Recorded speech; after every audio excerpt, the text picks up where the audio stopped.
Assalamualaikum semua. Alhamdulillah setelah 2 minggu kita senyap kan. So hari ni baru ada kesempatan untuk buat video. Minta maaf lah kot korang tunggu-tunggu kan. Kita orang buat video sangat sibuk. Pada minggu lepas Pika kahwin.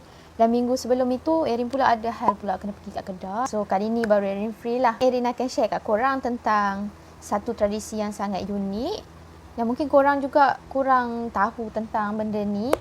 Negara mesti ada kepercayaan, orang kata tradisi masing-masing, betul tak? Macam korang tengok lah kan, kalau kat Malaysia ni masih lagi ada yang orang kata percaya pada bomoh, pada pawang kan. Kalau bisa aku ceritain, pasti kalian tidak akan percaya. Still lagi orang buat benda mistik ni kan. Hari ni Erin tak nak cerita pasal tradisi kat Malaysia. Jom kita pergi ke Nepal. Nepal ni rata-rata rakyat dia ni menganut agama Hindu dan juga Buddha. Dia ni masih percaya bahawa akan ada dewi yang akan menumpang ke dalam badan seorang kanak-kanak yang masih belum balik lagi. Kalau korang tahu, amalan ni dah lama diorang praktikkan tau, sejak 2300 tahun yang lalu. Lama kan? Dewi ni akan jadi sebahagian daripada kanak-kanak itu sampailah kanak-kanak tu dah period yang pertama. Kanak-kanak tu lah yang kita gelar sebagai kumari. Untuk informasi tambahan, kumari ni perlu menjalani 32 syarat kecantikan dan kesempurnaan untuk melepasi ujian untuk menjadi seorang kumari ni bukan mudah.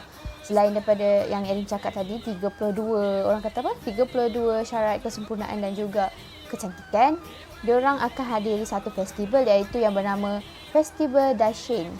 Diorang akan korbankan 108 kambing dan juga kerbau untuk dipersembahkan kepada dewi yang bernama Dewi Keli. Dekat situ, selepas dah disembelihkan semua 108 kerbau dan juga kambing tersebut, calon-calon kumari ni akan dibawa dalam satu tempat, satu macam kuil. Diorang akan masuk dalam tu, akan ada sekumpulan lelaki dan juga ada beberapa orang kata ada semua kepala-kepala binatang 108 kerbau dan kambing tu diorang letak kat dalam tu. Ujian dia kan bila diorang masukkan calon-calon kumari kat dalam tu, diorang kena tidur kat dalam tu. Kalau korang sanggup ke? Dengan penuh dengan kepala binatang tu. Lepas tu ada pula sekumpulan lelaki, dia bertopeng tau. Sekumpulan lelaki bertopeng yang akan duduk dekat sekitar situ. So kalau bagi Erin, kita dengar macam biasa kan, tapi untuk melalui satu hari dia kena duduk kat dalam tu. Erin pun tak tahu, Erin rasa tak sanggup dengan entahlah, seram lah juga kan. Bertemankan lilin sekali. Itu je yang bertemankannya. Dia tak ada lampu ke apa dalam kuil tu, cuma bertemankan lilin. Kalau berjaya, diorang akan pakai satu pakaian khas, diorang akan make upkan kumari tu dan juga diorang akan bawa ke istana kuil lah untuk selanjutnya lah kan. Jadi lepas tu apa jadi kan. Okey, dan kalau korang nak tahu, bila dah jadi seorang kumari dilarang untuk menjejak kaki diorang dekat tanah untuk selama-lamanya sampailah diorang dah balik. Jadi kumari ni kan, diorang ni bagi Erin kan, sebab diorang masih kanak-kanak tau, masih lagi kecil, macam satu kerugian sebab diorang tak boleh nak enjoy zaman kanak-kanak diorang lah kan. Yang paling sedihnya, dalam setahun tu 13 kali je diorang boleh keluar tau. Jadi peraturan-peraturan sebagai kumari mungkin kan. So yang dalam 13 hari tu pun just cuma untuk menghadiri upacara keagamaan. Jadi tak tahulah, kita hormat tradisi orang kan, tapi untuk kanak-kanak mungkin akan rasa tak tahu kumari rasa apa kan. Kalau Erin tak nak jadi kumari kan. Kalau Erin duduk tinggal di sana dan dipaksa oleh parent ke untuk jadi kumari, Erin awal-awal sebenarnya Erin tak nak sebab sangat-sangat tak seronok.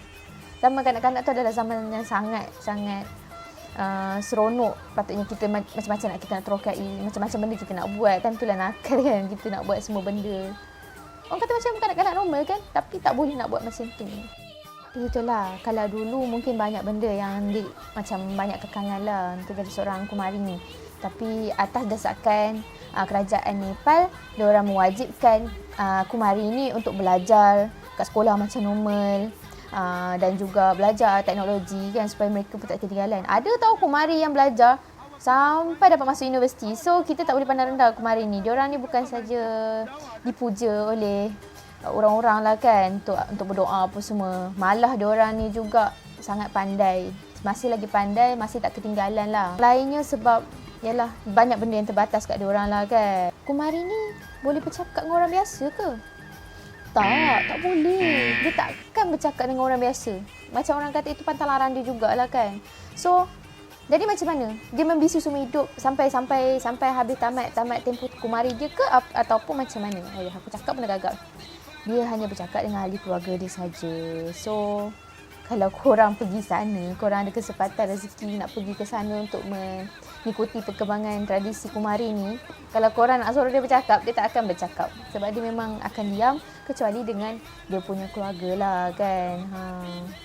So, ramailah kan aktivis-aktivis hak kemanusiaan macam tak berapa setujulah dengan tradisi kumari ni kan. Yang pertama, sebabnya adalah sanggup diorang korbankan 108 haiwan hanya semata-mata untuk persembahan untuk festival Dashin tu kan.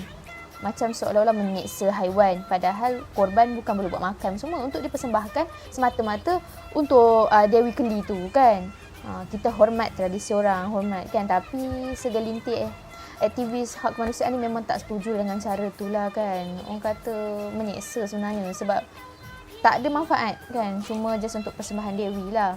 Yang kedua, hak kebebasan sebagai kanak-kanak. Sebab diorang rasa macam, yelah macam Erin cakap lah kan, hak diorang sebagai kanak-kanak, diorang patutnya bebas, diorang tak dikawal dengan sebeginilah. Sampai sekarang pun aktivis hak kemanusiaan ni masih berdebat pasal ni dan tak ada kesudahan. So bagi korang macam mana? Patut ke korang macam, kalau korang lah kan, patut ke benda ni dihentikan atau masih teruskan atas sebab ada adat tradisi diorang kan? So itulah, bagi Erin lain orang lain tradisinya kan, tapi untuk zaman sekarang ni tak tahulah relevan lagi ataupun tak relevan lah untuk diteruskan. Mungkin ada certain benda yang patut diorang tak buat demi untuk menjaga, orang kata, yelah hak-hak bumi lah orang kata kan. Macam binatang pun semua diorang ada hak untuk hidup. Orang kata kalau kena korban pun dengan cara sepatutnya. Macam kita ni Islam kan, kita korban untuk bagi makan, untuk makan semua. Bukan untuk membazir, bukan untuk hanya menyiksa binatang, tak ada tujuan macam itulah kan. Sekali lagi Erin minta maaf kalau ada agama lain yang dengar Erin punya pendapat ni, korang rasa tak puas hati. Erin sangat-sangat orang kata menghormati agama kalian. Cuma ini adalah pandangan peribadi Erin lah kan. Untuk tradisi kita sangat hormat sebab masing-masing ada keistimewaan tradisi adat masing-masing kan. Itu dah dipraktikkan oleh nenek moyang kita, nak buat macam mana, betul tak? Menarik tak kisah kumari ni? Erin boleh rungkaikan lagi, tapi Erin harap korang support Erin supaya Erin dan juga Pika bersemangat nak buat video seterusnya lah pasal uniknya ni. Jadi korang jangan lupa untuk subscribe, like, share dan komen di bawah kalau korang ada etnik-etnik budaya ataupun perkara-perkara unik yang korang nak kita rungkaikan. Kita cuba sedaya upaya untuk rungkaikan. Harap korang enjoy dengan video ni. Terima kasih sangat-sangat atas